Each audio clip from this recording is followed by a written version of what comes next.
all of you aficionados of rare and hard to find comic books. I have a treat for you today. But before I get into the meat of the program, I want to give a shout out to two of my favorite channels here on YouTube that you might enjoy also. One is called DTBM. It's Discover the Book Ministries with Dr. John Barnett, which is some of the most sound and encouraging Bible studies that I've heard ever. Hands down, ever. They're terrific and very uplifting. And then the other one is called Vinyl Eyes. Eyes spelled E-Y-E-Z-Z. And Vinyl Eyes covers everything to do with records. Vintage records, modern records, but mostly vinyl records.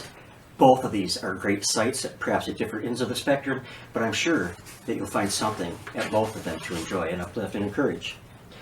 Well, getting to the program itself now, Saturday morning television has for decades been a fertile place for creative programming for children. To be honest, not often intelligent programming, but creative nonetheless. I got to look at some of the greats in the 1960s and follow some of them in spin-off comic books. There was when I was really young, the classic Howdy Doody. Then there was Space Ghost, the Jetsons, and even the Beatles, and so many more. But by the early 1970s, I had lost interest in Saturday morning TV and the typical fare of that type of programming. There were two notable exceptions, and they were both productions of Sid and Marty Krofft, who for a time dominated kids' television programs with the likes of H.R. Pufnstuf and Lidsville. And if you don't remember those, check them out on YouTube. There's clips in that you can watch. They are not ones that I frequently looked at, though. But there were two that I enjoyed from, again, both from Sid and Marty Krofft. And one was Land of the Giant. No, not Land of the Giants, excuse me, Land of the Lost. And the other was the Bigfoot and Wild Boy series. The basic concept of both shows appealed to something inside of me. Some of the Krofft shows were featured in a spin-off comic book that was titled The Krofft Supershow, which was published by Whitman, which I think is somehow related to Gold Key Comics. Each issue featured a Bigfoot and Wild Boy story, adventure story, as well as stories, using characters from Krofft's other programs that were on at the time, and there were quite a few. I'll be sharing 4 of these stories with you in just a moment, but the images may be a tiny bit fuzzy, as I had only very small images to work with and I had to blow them up to do this video, and so there might be a little bit of blurriness. But these stories seem to capture the tone that the TV show did quite well. It is, well, as I said, 4 of those stories I'm going to show you in just a moment. But let me tell you a little about the TV show, because I don't have a lot of information on the comic book. It was a live-action show rather than the typical cartoon fare that aired on ABC TV network. Originally, the stories were part of 1976's Krofft Supershow, thus the name of the comic book.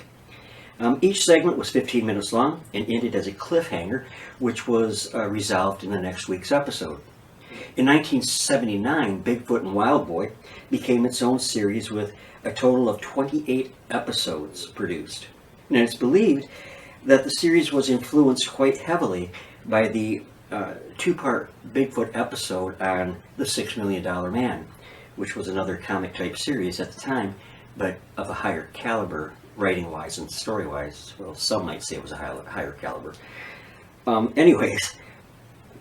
Particularly similar were the audio effects used in the $6 Million Man and those used in Bigfoot and Wild Boy, as well as the slow-motion photography that was employed in shooting some of the scenes where Bigfoot would rip a tree out of the ground or throw a huge rock, that it was slowed down to make it look, more dramatic, and I think it achieved that purpose fairly well.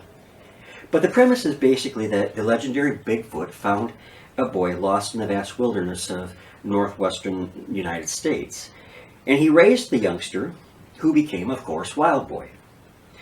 So after 8 years of being nurtured by Bigfoot, they ultimately fight crime and aliens that show up around their forest home. Roy Young starred as Bigfoot, with Joseph Butcher as the blonde-headed Wild Boy. It's an interesting show, definitely typical of the times, and I hope you'll enjoy the 4 adventures I'm about to show you now. Thanks for listening, and I'll catch up with you for a moment at the end of the program. Thank you.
Well,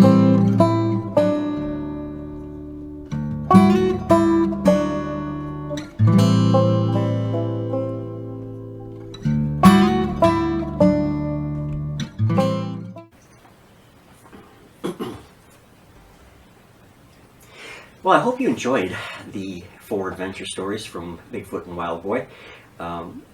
They're kind of fun to look back on, an era that was in comic books and in children's programming much more moral, maybe, than today.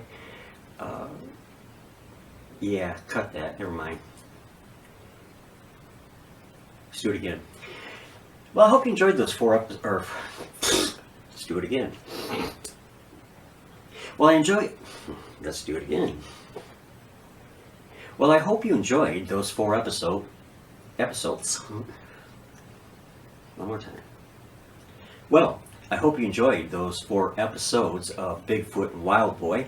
They are definitely interesting, simplistic by today's standards, but definitely typical of the children's television fare Saturday mornings back in the 1970s. So, thanks for watching. Love y'all. God bless. And every one of you, please stay well. Subscribe if you have not. There's a lot more coming up. And be sure to hit that bell icon too.